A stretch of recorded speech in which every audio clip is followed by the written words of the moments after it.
My name is Sarah. I'm 38, and I'm a pediatric nurse. A single mom, living in Charlotte. A week before Thanksgiving, my dad, Michael, called. His voice was flat, like he'd practiced the words. "Sarah," he said, "it's just not the right time for you and the kids to come to Asheville this year." I froze, my hand gripping the phone. "Your mother," he went on, "she's just too overwhelmed right now." I didn't say anything. I just stared at the piece of paper on my kitchen desk. It was an invoice from a roofing contractor for $25,000. And right at the bottom, in big red letters, was the stamp "Paid in full." Overwhelmed. My mom, Jennifer.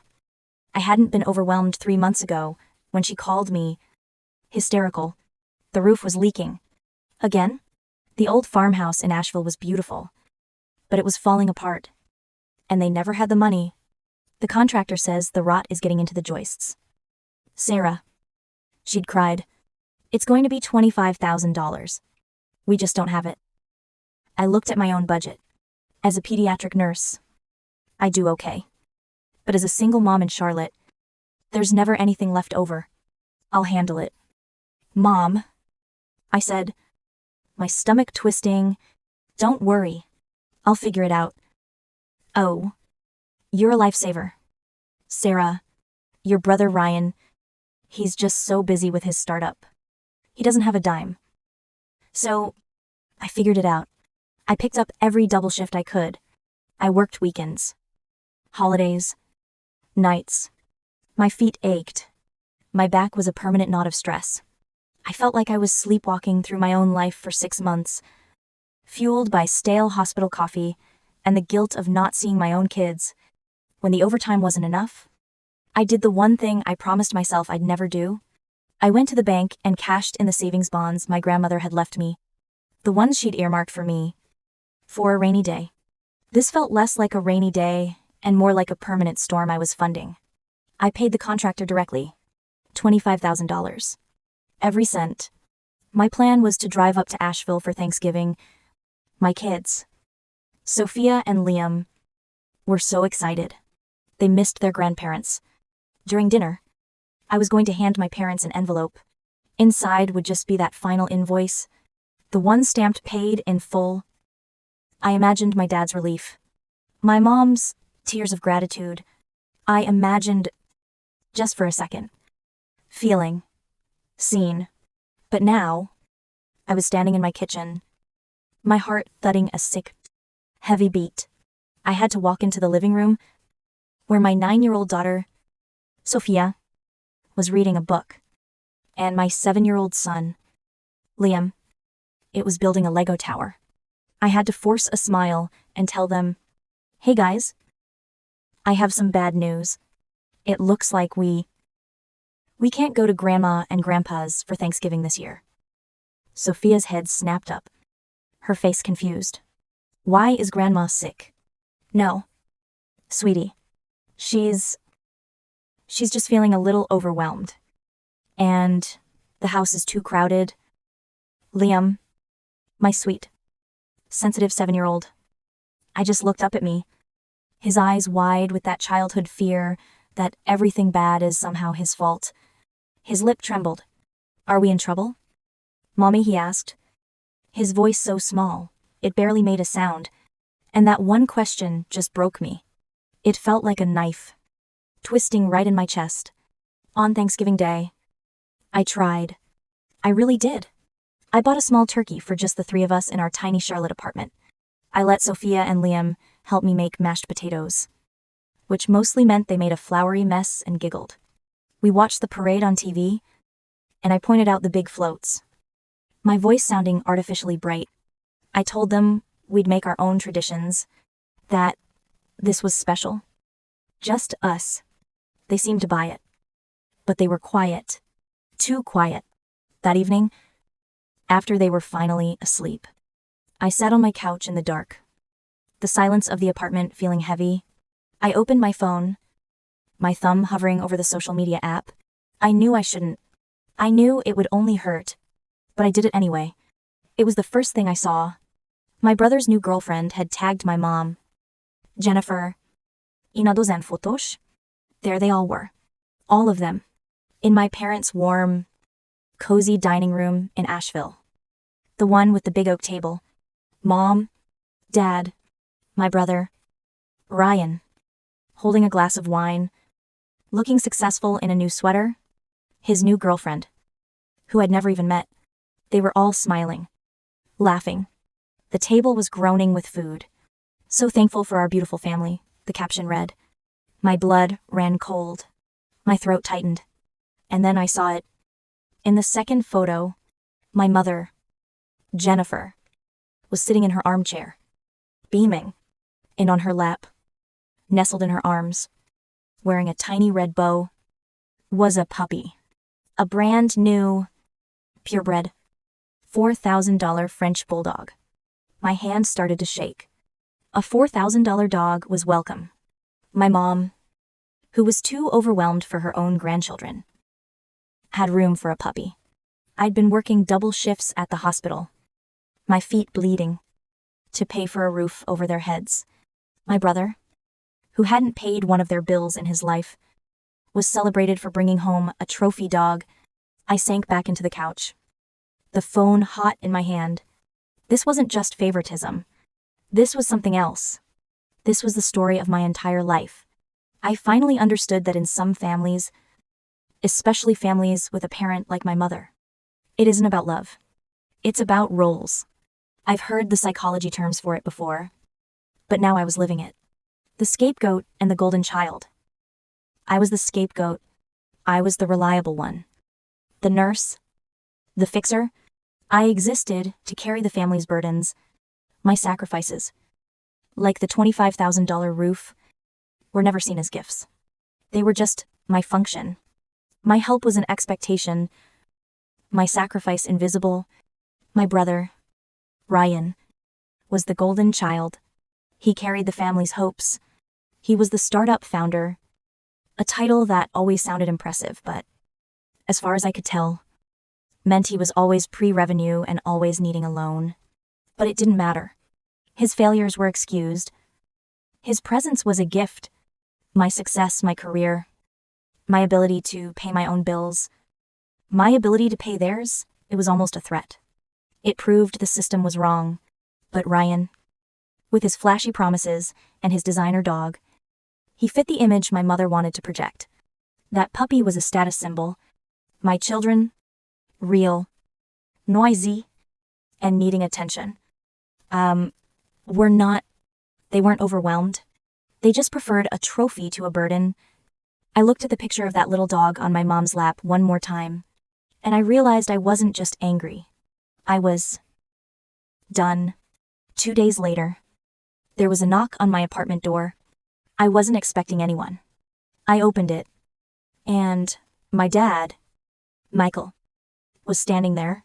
He looked awkward, his eyes darting past me into my apartment, probably looking for a mess he could judge. Your mother is just beside herself. Sarah. He started. No, hello. No, how are you?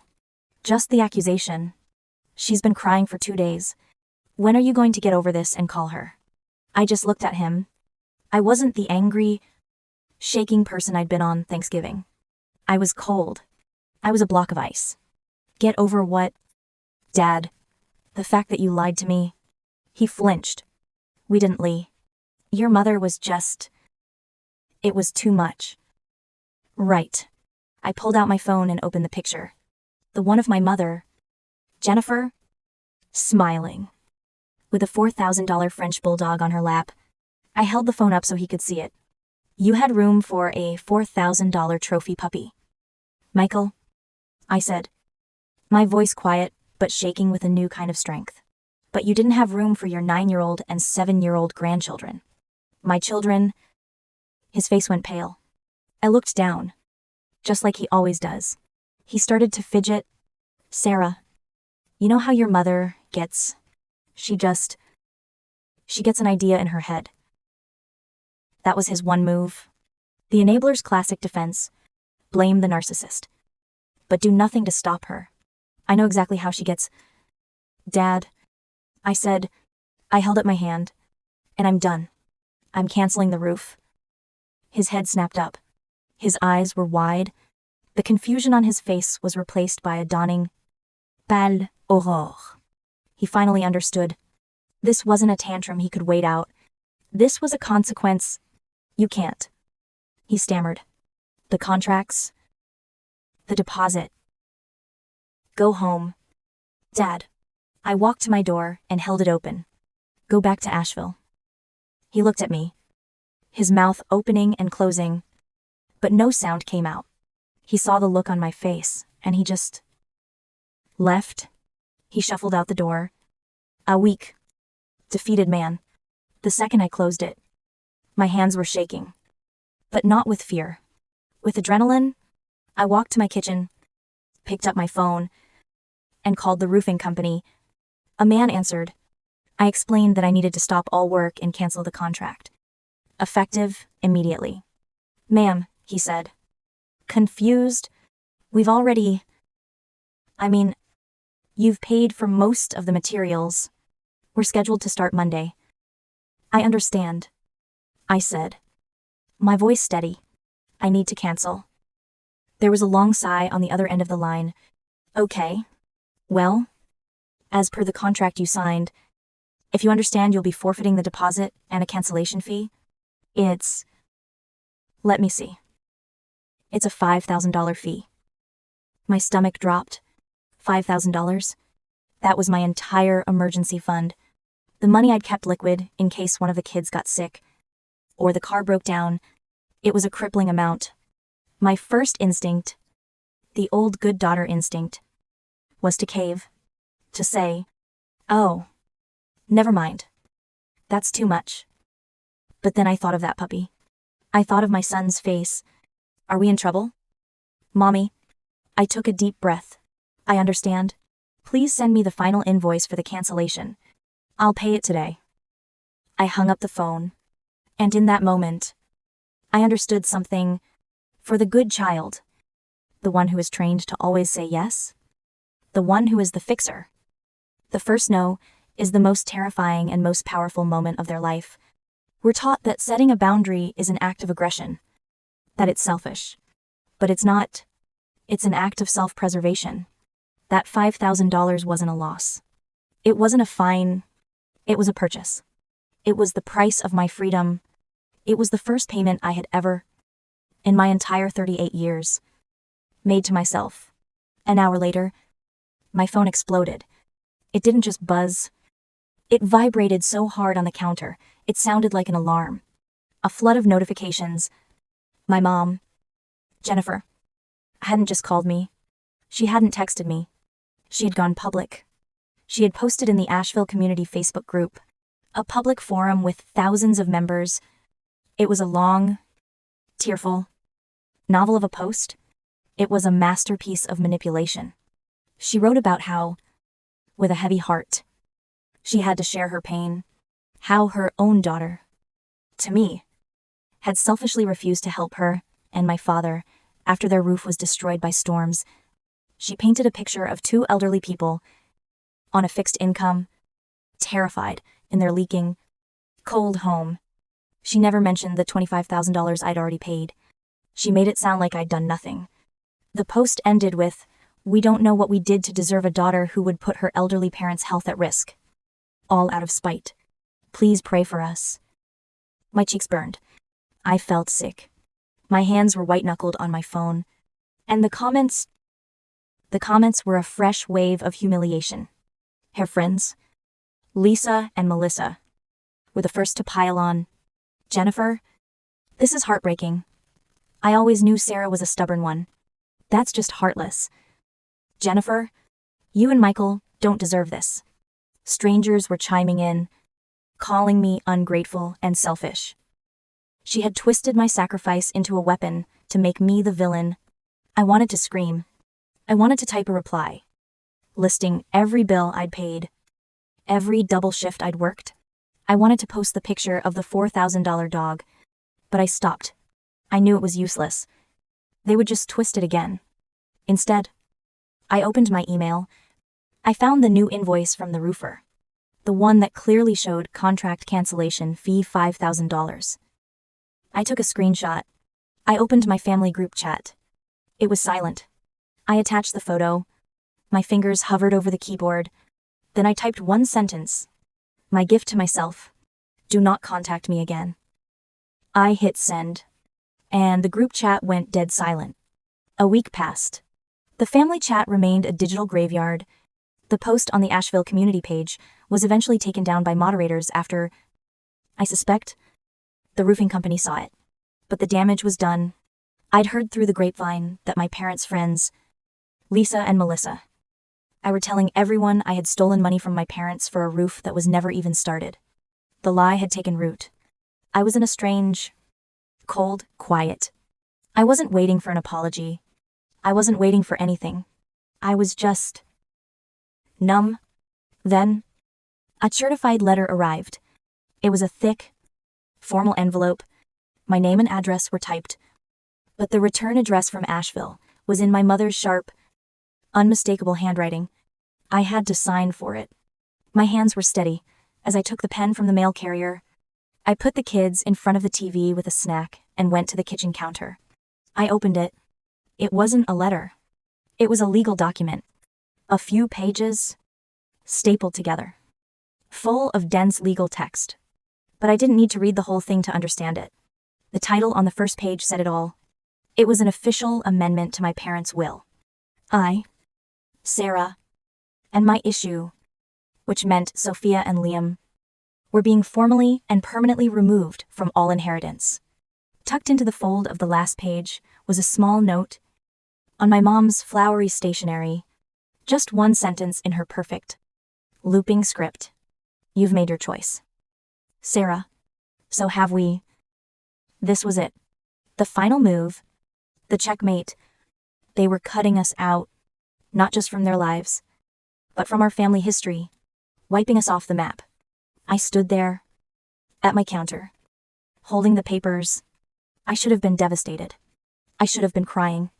But I just felt cold. It was the last thread, and they had cut it themselves. It was an act of such finality, deliberate cruelty, that it didn't break my heart. It just hardened it. I folded the papers. I walked into the living room. Sophia. Liam. Go put your shoes on. We're going for a drive. Where are we going? Sophia asked, not looking up from her show. To see Grandpa Robert. I packed the kids into the car. I put the legal papers in my purse, along with the screenshot of the $5,000 fee and my mom's Facebook post. I buckled Sophia and Liam in, and I started the drive to Asheville. But I didn't drive to the big farmhouse. I didn't drive to the house with the leaking roof I'd tried to fix. I drove to the other side of town, to a small, quiet street, to a little brick house with a neat garden. My Grandpa Robert's house. He was my mom's father. A quiet, decent, no-nonsense man who had been a carpenter his whole life. He had always seen me. When I'd gotten into nursing school, he'd sent me a check for $500 with a note that said, "You earned this. Don't spend it on your parents." He opened the door, his face creasing into a smile when he saw the kids. "Well, I'll look at this. Get in here. You two." He hugged them, then looked at me, his eyes knowing. "Everything okay? Sarah, can we talk?" "Grandpa." He settled the kids in the living room with some old toys he kept in a chest. I followed him to the kitchen. It smelled like coffee and sawdust. He poured me a cup. "Talk," he said. I sat at his small kitchen table. I pulled the papers from my purse. I couldn't even look at them. I just pushed them across the table. And then I told him everything. I told him about the years of paying their bills, the emergency plumber in July, the power bill last winter. I told him about my mom's panicked call, and the $25,000 I'd paid for the roof. How I'd worked double shifts for 6 months and cashed in my grandmother's bonds. I told him about the phone call. Not the right time. Too overwhelmed. I told him about the Thanksgiving photos. My voice cracked when I said it. He had a new girlfriend there. Grandpa, and a puppy. A $4,000 puppy. was sitting on Mom's lap. But they didn't have room for Sophia and Liam. I told him about my dad's visit, the weak excuses. I told him about the public Facebook post, how my mom had painted me as a monster to the entire town. I told him about the $5,000 cancellation fee. And then, I just tapped the legal papers on the table. And that, I said, my voice hollow, arrived today. They've disinherited me. They've disinherited my children. I finally looked up, my eyes burning, expecting to see him shocked. But he wasn't. He was just looking at the papers. His face dark, his jaw set so tight it looked like it was carved from wood. He finished his coffee in one gulp, and then he said two words that changed everything. I know. I must have looked confused, because he sighed and leaned forward. I said, I know. Sarah, I know about the roof. My heart hammered. What? What do you mean I just told you? You did, he said, his voice rumbling with a low anger I hadn't heard in years. But you weren't the first. A man came to see me last week. Jim Anderson, owns that big roofing company. My mind raced. The roofer. Jim and I go way back, Robert said, his eyes hard. We're in the same Bible study. He came to my house, looked troubled, said he had something on his conscience. He asked me if everything was okay with my daughter, Jennifer. Grandpa Robert shook his head, his disgust clear. Jim told me the whole story, told me how a nurse from Charlotte, his own granddaughter, had paid $25,000 in full for a new roof on her parents' house. And then, not a week later, she calls him, Fonzik, to cancel the whole thing. Said she was willing to lose $5,000 just to stop the job. He looked right at me. Jim's no fool. He said he'd heard talk around town, something about a party. And he put two and two together. He said, Robert, it's not my business. But it felt wrong. It felt like she was being punished. And that $5,000 was the price. He just wanted me to know. I let out a breath I didn't even know I was holding. I felt a strange, stinging relief. Someone else knew. Someone else saw it. I didn't want to believe it. Sarah, he said, his voice hoarse. My own daughter. Capable of that. But I've seen how she is with you. How she's always been with Ryan. I was hoping I was wrong. He pushed the legal papers, the disinheritance letter, back toward me across the table. And then, you show up with this. Filth. This just proves it. She's not just cruel. She's a liar. And she's a fool. He stood up, walked over to the old rotary phone he still kept on the wall, and picked it up. He started dialing. Grandpa, what are you doing? I'm calling my lawyer, he said, not looking at me. He's a good man. Works on Saturdays. 2 weeks later, my phone rang. It was Robert. His voice was steady, calm. It's done. Sarah, he said. Done. What's done? The will? He said. I met with my lawyer. I had it rewritten. It's ironclad. Your mother, Jennifer, and your brother, Ryan, are both explicitly and permanently written out. My house, this land, my savings. It's all being placed into a trust for you, and for Sophia, and for Liam. It's yours. I sank down onto my couch, my legs weak. I couldn't speak. It wasn't triumph. I felt. It wasn't joy. It was a deep, heavy, seismic shift. It was the sound of a toxic world finally breaking apart. Grandpa, I whispered, my voice catching. Don't you say a word, he said, his tone firm but kind. You've been paying your whole life. Sarah, it's time someone paid you back. You and those kids are all that matters. You're my blood. You're my family. Don't you forget it? He hung up. It took less than a day for the backlash, the nuclear fallout, My phone lit up. A long, furious text from my mom's friend. Lisa, you've finally done it. Sarah, you've torn this family apart just to get your hands on an old man's money. You're sick. Then Melissa, your grandfather is an old man. He doesn't know what he's doing. You manipulative, greedy. What you've done to your mother is unforgivable. Then my brother, Ryan, for the first time in a year, you're going to fix this. You're going to call him and fix this right now. I read the words, Lisa's, Melissa, Ryan's. They were just noise. The desperate, ugly screams of a system that had just lost its scapegoat and its power. I opened my contacts. I found Lisa and hit block. I found Melissa and hit block. I went to my brother Ryan's name. I pictured him with his new dog, laughing at that Thanksgiving table. I hit block. I found my dad, Michael, the enabler, the man who stood by and watched. I hit block. And finally, I found my mother, Jennifer. I looked at her name, and for the first time in my life, I felt nothing. No anger, no pain, no love. Just nothing. I pressed the button. Block contact.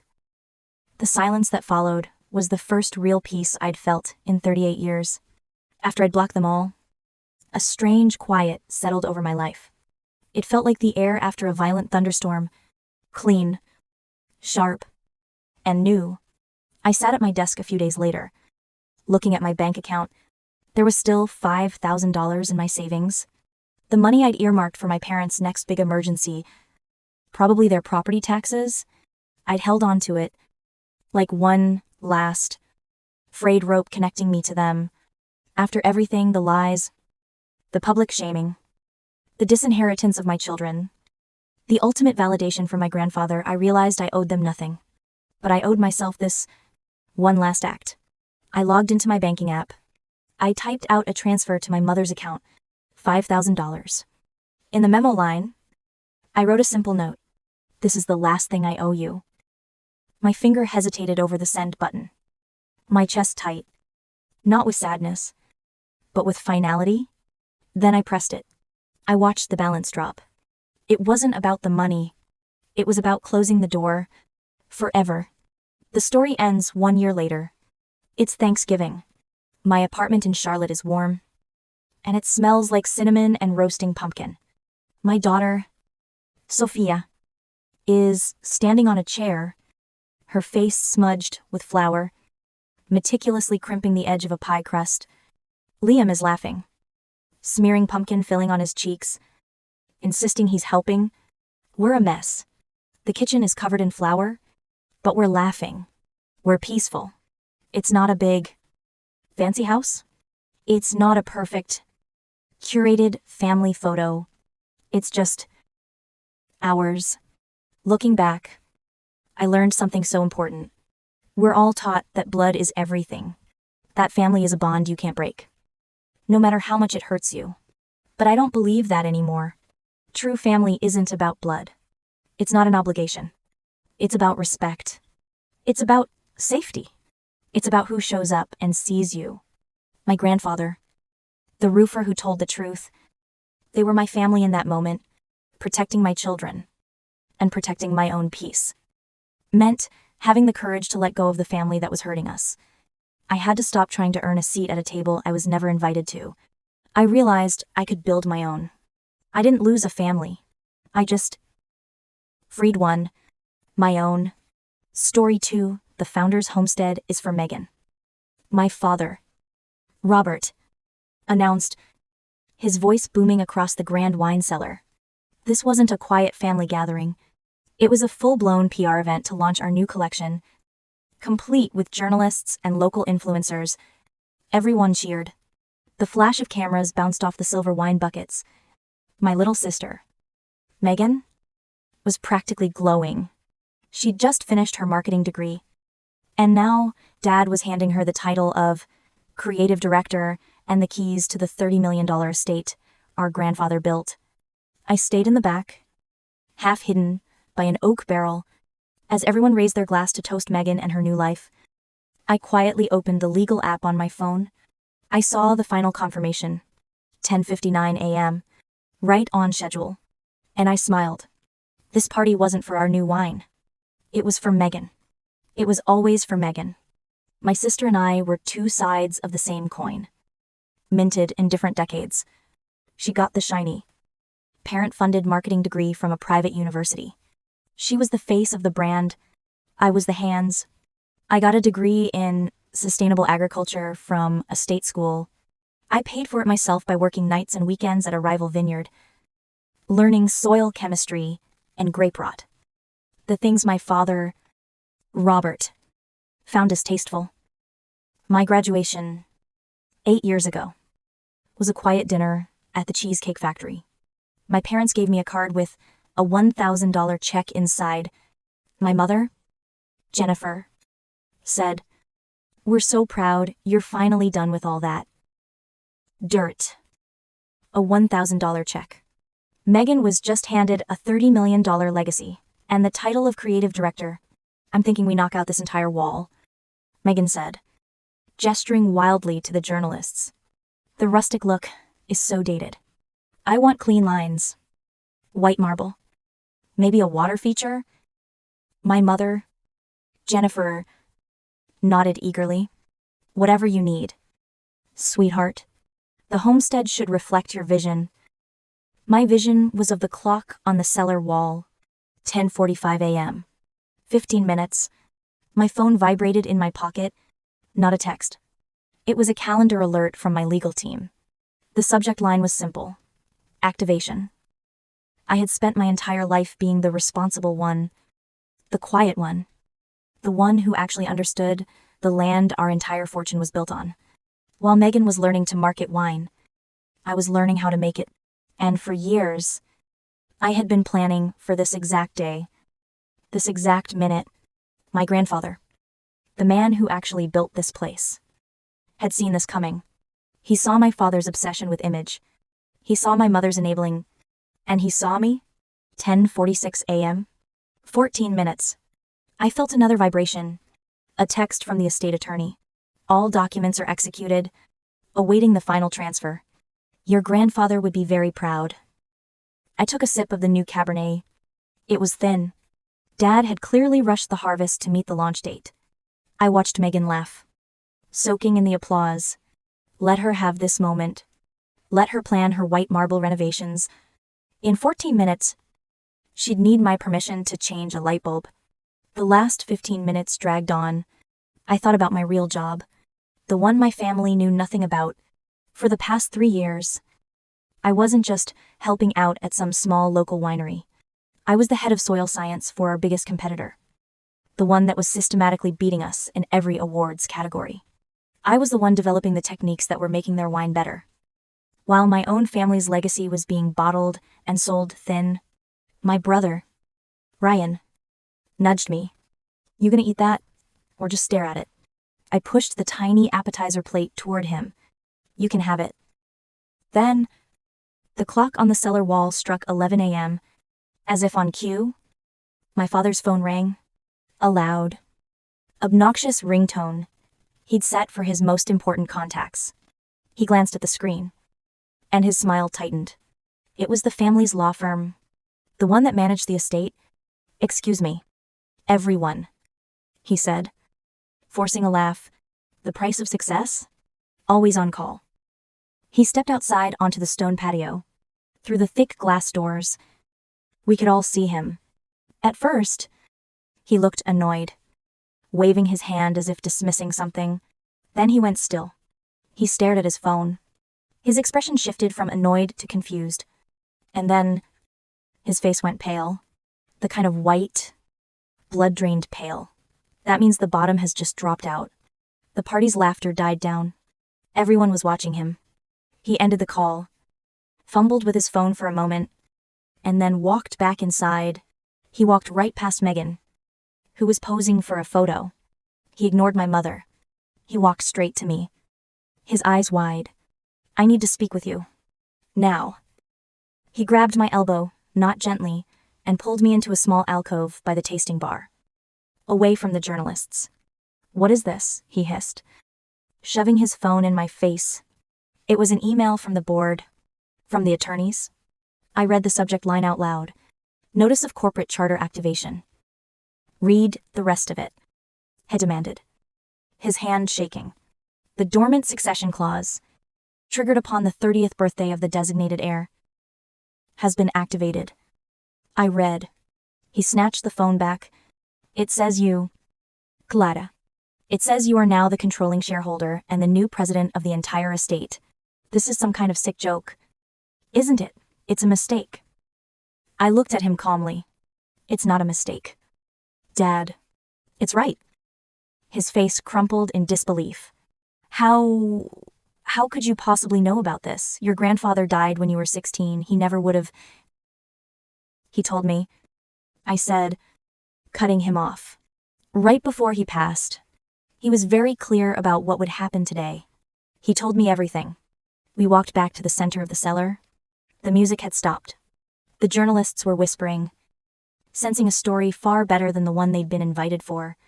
My mother, Jennifer, rushed over. "Robert, what is it? You look ill." Megan stamped her foot, her face red and blotchy from the champagne. "What is going on, Dad? You're ruining my party. What did she say to you?" Everyone looked at me. The quiet one. The shadow. I had never held the center of this family's attention for more than a few seconds. I cleared my throat. "There's been a misunderstanding," I said, my voice clear and steady. The whole room leaned in. "Dad, you've made a promise to Megan that wasn't yours to make." "Clara, don't you dare," my mother started. But I held up a hand.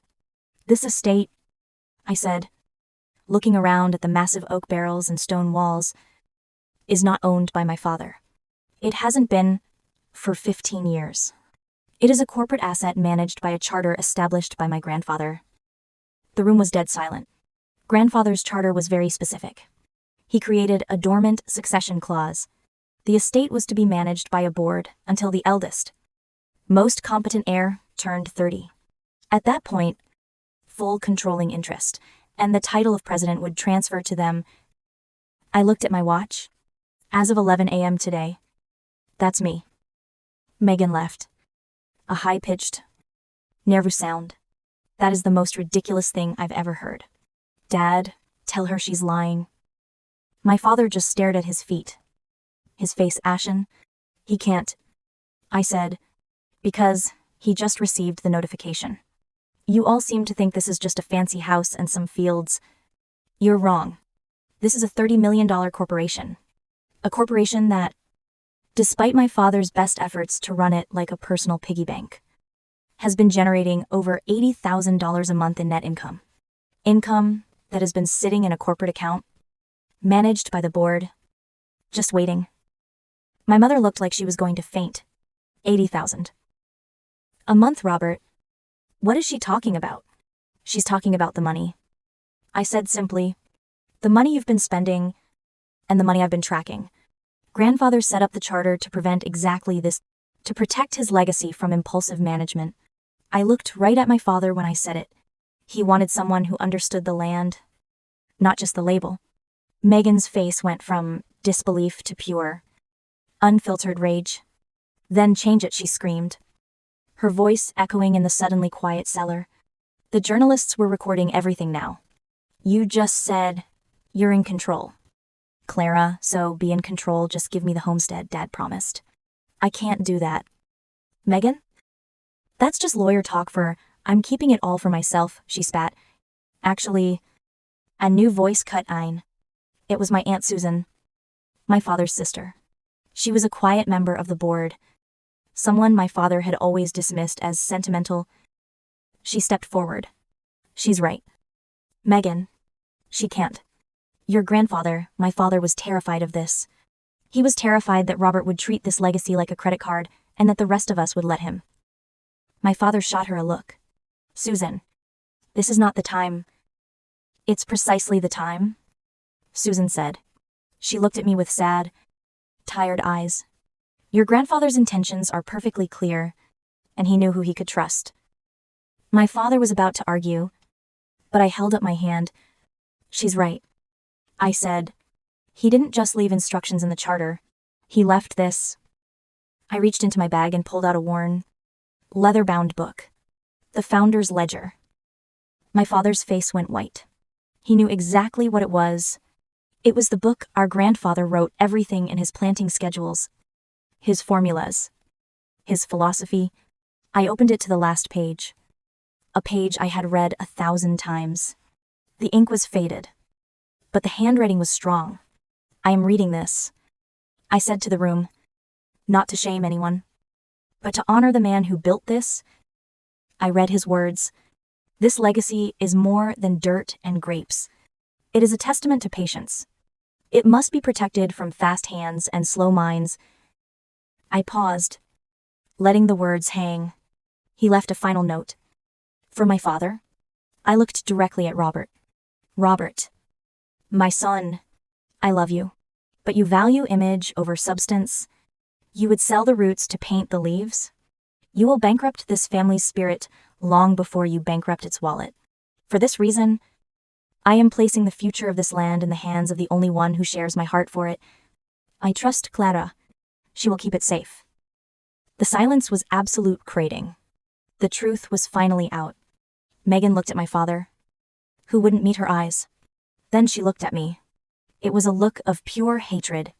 You planned this, she shrieked.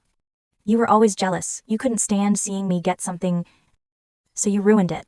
She grabbed her glass of our thinnest wine. Keep your stupid, dirty vineyard.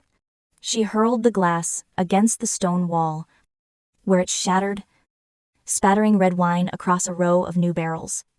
Then she grabbed her purse and stormed out of the cellar.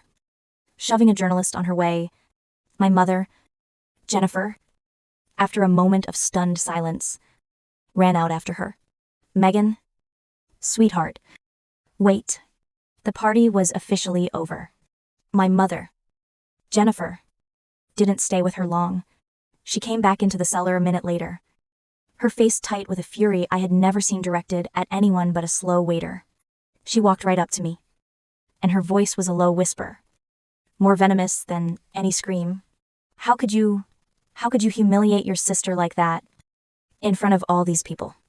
On her day, I looked at her, really looked at her. Maybe for the first time, I didn't humiliate her. Mom, her expectations did. Your expectations did. You and Dad spent her entire life convincing her she deserved a $30 million estate for a marketing degree. And you're angry at me for telling the truth. She was speechless. She just kept opening and closing her mouth. And in that silence, I understood something. I understood why they did it. Have you ever wondered why? In so many families, there's one child who seems to get all the resources, all the attention, all the bailouts, while the other one, the quiet one, the responsible one, is completely ignored. It's a psychological quirk. It's called the squeaky wheel syndrome. The theory is simple. The wheel that makes the most noise gets the grease. My sister, Megan, was the squeaky wheel. She was loud. She was demanding. She was constantly in some kind of minor crisis that needed my parents' immediate attention and money. Her life was a series of small fires, and my parents were always rushing in with buckets of water. I was the quiet wheel. I was self-sufficient. I got my own degree, paid my own bills, and never asked for anything. So in their minds, I didn't need anything. They weren't bad people. Not really. They were just inefficient managers. They mistook Megan's noise for need, and my silence for strength. They weren't giving her more love. They were just giving her more management, trying to grease the wheel that wouldn't stop squeaking, just so they could have some peace. The problem is, after decades of this, the squeaky wheel starts to believe it deserves all the grease, and the quiet wheel learns to move on its own. My father, Robert, finally found his voice. He was trying a different tactic, righteous indignation. You should have told us, Clara. You should have warned us, before all this. He gestured to the shattered glass. The horrified journalists, the ruin of his party. He was trying to make this my fault. I did, I said. He blinked. What? I did warn you. I sent you and Mom an email 3 months ago. The day the estate administrator contacted me about the upcoming activation, I outlined the entire timeline. I attached the relevant sections of the charter. I specifically suggested you review grandfather's will before making any promises about corporate assets. I watched the color drain from his face for the second time that day. He was remembering that email, he stammered. I saw that I thought it was spam. Some kind of phishing scam. It looked complicated. I didn't read it carefully. I just stared at him. You thought an email from our family's estate attorney, with the subject line, regarding the founder's charter, was a phishing scam. I get a lot of emails, he said, his voice cracking. And that, I said, turning to the few remaining guests, is why grandfather did this. Because my father doesn't read the details. He just throws the party. My dad had nothing to say. He had just publicly admitted his own incompetence. He had failed to read the email that would have saved him. And Megan, all of this humiliation. It wasn't my fault. It was his. And he knew it. The journalists left first, scrambling to get the story out. The other guests just quietly melted away, not wanting to be part of the family explosion. Soon, it was just me, my brother Ryan, and Aunt Susan, standing in the cellar among the empty glasses and the stain of red wine on the wall. Ryan, ever the pragmatist, cleared his throat. So, just to be clear, does this mean I can't use the homestead for my fantasy football draft next month for free? I mean, I almost laughed. It was the most predictable thing he could have said. No one gets it for free. Ryan, I said, picking up the ledger. Not anymore. The founder's homestead is a corporate asset. It has operating costs. Family members can book it. But you'll pay the family rate, which covers the cleaning, utilities, and insurance, just like any other shareholder. But we've never had to pay before, he whined. The rules were always in the charter. Aunt Susan said, to her voice firm, your father just chose to ignore them. Clara is simply enforcing them. That's changing. I said, everything is changing. That evening, I was in my small apartment, the one I paid for with my own salary. When my father called, I let it ring 3 times before answering. His voice was small, defeated. My lawyer says you're right, he said. No hello. He said, the charter is ironclad. There's nothing I can do. I waited. Your mother, he continued. She says, you've destroyed this family. She says, you did this to shame us. I didn't do this. Dad, I said, my voice tired. You did. You and Mom did. You promised something that wasn't yours to give. I'm just protecting what grandfather built. I'm here to honor his legacy, not to manage your feelings or win your approval. He was silent for a long time. I could hear him breathing on the other end of the line. That ledger, he finally asked, his voice cracking. What else did it say? What else did he say? About me. I closed my eyes, picturing the last lines. He said, this would be hard. He said family would resist. He said you would all try to make me feel guilty.